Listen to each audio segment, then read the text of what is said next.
अस्सलामुअलैकुम दोस्तों, आज हम आपको ऐसे मुल्क की सैर करवाने जा रहे हैं जिसने अमेरिका जैसी सुपर पावर को शिकस्त दी। ऐसा मुल्क जिस पर 27 करोड़ बम गिराए गए, लेकिन इसके बावजूद ये मुल्क तरक्की की तरफ तेजी से बढ़ रहा है।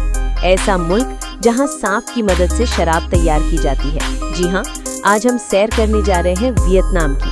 अमेरिका ने क्यों हमला किया इस मुल्क पर? यहाँ के लोग क्यों खुशहाल हैं? वियतनाम के खूबसूरत मकामात कौन से हैं? इन तमाम सवालों के जवाब जानने की कोशिश करेंगे इन्फोटेन की इस वीडियो में। वीडियो शुरू करने से पहले नए आने वाले दोस्तों से गुजारिश है, हमारे चैनल को सब्सक्राइब और लाइक जरूर कीजिएगा ताकि हर इन्फॉर्मेशन वीडियो आपको मिलती रहे। चलें अब निकलते हैं वियतनाम की एक शानदार सफर पर। सबसे पहले आपको बता दूं, इस मुल्क का ऑफिशियल नाम the socialist Republic of Vietnam है।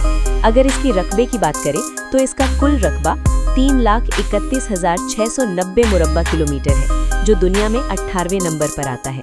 वियतनाम की कुल आबादी 9 करोड़ 88 लाख है, जो आबादी के लिहाज से दुनिया के 15वें नंबर पर आता है। वियतनाम के अगर बॉर्डर की बात करें तो शुमाल की जानिब चाइना, मगरिब की तरफ लाओस और कंबोडिया और मशरिक की जानिब बहरुल काहिल का समंदर लगता है।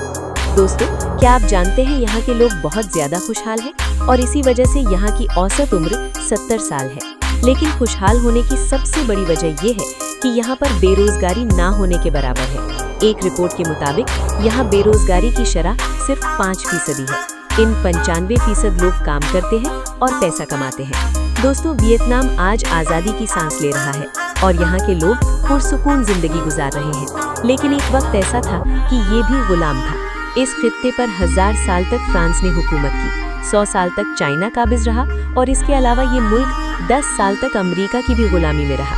जिसके बाद एक बहुत बड़ी जंग हुई और इस जंग में अमेरिका को शिकस्त हुई। अमेरिका के 58,000 से भी ज्यादा फौजी इस जंग में मारे गए। आपको बता दें, अमेरिका ने ये जंग 1964 में शुरू की। क्या आप जानते हैं, अमेरिका ने 1964 से 1973 तक वियतनाम पर 27 करोड़ क्लस्टर बम गिराए। अगर इसका मुवाजना इराक की जंग से किया जाए तो अमेरिका ने इराक पर 6 करोड़ बम गिराए, जबकि वियतनाम पर 27 करोड़ बम गिराए गए। ये जंग 1974 में तमाम हुई और जीत वियतनाम की हुई। इस जंग को वियतनाम वॉर कहा जाता है। दोस्तों, अगर आप वियतनाम का मैप देखें तो इसकी शेप आपको बाकी मुल्कों की निस्बत अलग तरह से नजर आएगी। ये इंग्लिश के अल्फाबेट एस की तरह दिखाई देता है। इस मुल्क में 14% लोग दूसरे मुल्कों से आकर आबाद हुए हैं और 86% लोग वियतनाम के मकामी हैं। वियतनाम में आपको गाड़ियों से ज्यादा मोटरसाइकिलें नजर आएंगी। यहाँ हर कोई मोटरसाइकिल पर सफर करता है क्योंकि गाड़ियों को लग्जरी प्रोडक्ट के तौर पर माना जाता है, जिस पर हुकूमत 200 से 300% तक टैक्स लगा देती है। दोस्तों, वैसे आपको काजू तो बहुत पसंद होंगे। क्या आप जानते हैं दुनिया में सबसे ज्यादा काजू की प्रोडक्शन करने वाला मुल्क कौन सा है? वो है वियतनाम। कहा जाता है कि दुनिया का 45% काजू वियतनाम में पैदा होता है और इसके अलावा कॉफी एक्सपोर्ट करने में भी वियतनाम दुनिया के दूसरे नंबर पर आता है। और अगर काली मिर्च की बात करें तो इसमें भी वियतनाम पहले नंबर पर है। दोस्तों, वियतनाम का लिटरेसी रेट 96% है, यानी ज्यादातर लोग पढ़े लिखे हैं। अगर इनके मजहब की बात करें तो बुद्धिज्म को मानने वाले लोग यहाँ सबसे ज्यादा हैं। इसके अलावा वियतनाम के लोग ड्रैगन पर भी यकीन रखते हैं और इनकी भी इबादत करते हैं। इसलिए आपको पूरे मुल्क में बहुत जगहों पर ड्रैगन बने हुए नजर आएंगे। मुल्क का दारुल हुकूमत हनोई है। ये मुल्क का दूसरा बड़ा सबसे ज्यादा आबादी वाला शहर भी है। ये शहर दुनिया के जदीद तरीन शहरों में आता है। विजिटर इस शहर में बहुत ज्यादा आते हैं। यहाँ के मशहूर मकामात में ची museum, Hanoi opera house, temple of literacy, ST Joseph cathedral और इसके अलावा इंपीरियल सिटाडेल ऑफ थंगलोंग है। दोस्तों, क्या आपने कभी सांप से बनी हुई शराब देखी है? वियतनाम में इस शराब को बहुत ज्यादा पसंद किया जाता है। शराब में सांप को मारकर डाल देते हैं और बर्तन को ऊपर से बंद कर दिया जाता है। ये बर्तन कुछ दिन तक पड़ा रहता है। इसके बाद इसमें से शराब निकालकर लोग शौक से पीते हैं। दोस्तों, वियतनाम के लोगों की पसंदीदा डिश बंदरों का दिमाग है। जी हाँ, यहाँ लोग सबसे ज्यादा शौक से बंदरों का दिमाग निकालकर खाते हैं। क्या आप जानते हैं वियतनाम में एक ऐसा परफ्यूम रिवर भी मौजूद है? असल बात यह है कि इस दरिया के इर्द गिर्द खुशबूदार फूल लगे हुए हैं। जब वो टूटकर दरिया में गिरते हैं तो पानी से खुशबू आना शुरू हो जाती है। इसलिए इस दरिया को परफ्यूम रिवर कहा जाता है।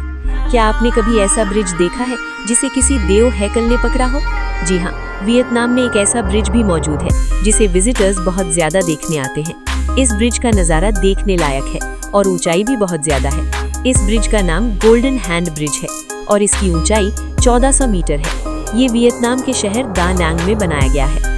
आज़ादी के बाद इस मुल्क के पहले प्रेसिडेंट ची मिन थे और इनकी पूरे मुल्क में बहुत ज्यादा इज्जत है, क्योंकि आज ये मुल्क जिस जगह खड़ा है वो इसी शख्स की वजह से है। इसलिए आज इस मुल्क का दूसरा बड़ा शहर इसी के नाम से बनाया गया है। ये शहर निहायत खूबसूरत है और विजिटर्स भी बहुत ज्यादा आते हैं। दोस्तों, सोचने की बात यह है कि इस मुल्क पर 27 करोड़ बम गिराए गए और मुकम्मल तौर पर तबाह कर दिया गया, लेकिन इसके बावजूद आज हमारे मुल्क से ज्यादा रोजगार इस मुल्क में मौजूद है और बेरोजगारी ना होने के बराबर है और लोग खुशहाल जिंदगी गुजार रहे हैं। ये सब कैसे हुआ? कई साल पहले वियतनाम ने चाइना के साथ एक डील की। चाइना के पढ़े लिखे लोग वियतनाम के स्कूल और कॉलेजेस में पढ़ाने के लिए आते थे। इसके बदले वियतनाम की हुकूमत जानवरों का चमड़ा और सी फूड देती थी। कहने का मकसद ये है कि किसी भी मुल्क की तरक्की में सबसे अहम किरदार तालीम का होता है, जो हमारे मुल्क में कोई भी हुक्मरान इस शोबे को बेहतर नहीं बनाता। वियतनाम का इसी वजह से आज भी लिटरेसी रेट 95% से भी ज्यादा है। क्या आप जानते हैं, अगर पाकिस्तान में हमें नए शहर बनाने हो तो हमारी हुकूमत पहाड़ पर इन्वेस्ट करेगी, जबकि वियतनाम वॉर 1975 में खत्म हुई और आज ये मुल्क सबसे ज्यादा खुशहाल एशियन मुल्कों में आता है। दुनिया की सबसे लंबी गार भी इसी मुल्क में मौजूद है, जिसका नाम सोन डोंग केव है। कहा जाता है कि इस गार की लंबाई 9 किलोमीटर है और इसका नज़ारा देखने के लिए बहुत ज्यादा टूरिस्ट आते हैं। वियतनाम की करेंसी वियतनामी डोंग है, जो एक पाकिस्तानी रुपया 88 वियतनाम डोंग के बराबर है। इसी वजह से ये मुल्क सैर करने के लिहाज से भी सस्ता है। दोस्तों, वियतनाम में एक ऐसा शख्स भी मौजूद है जिसने 35 सालों से अपने नाखून नहीं काटे और उसके नाखून दरख्त की शाखों की तरह गोल हैं। कहा जाता है कि उसकी लंबाई 55 सेंटीमीटर है और इसी वजह से वो नहाने से भी गुरेज करता है।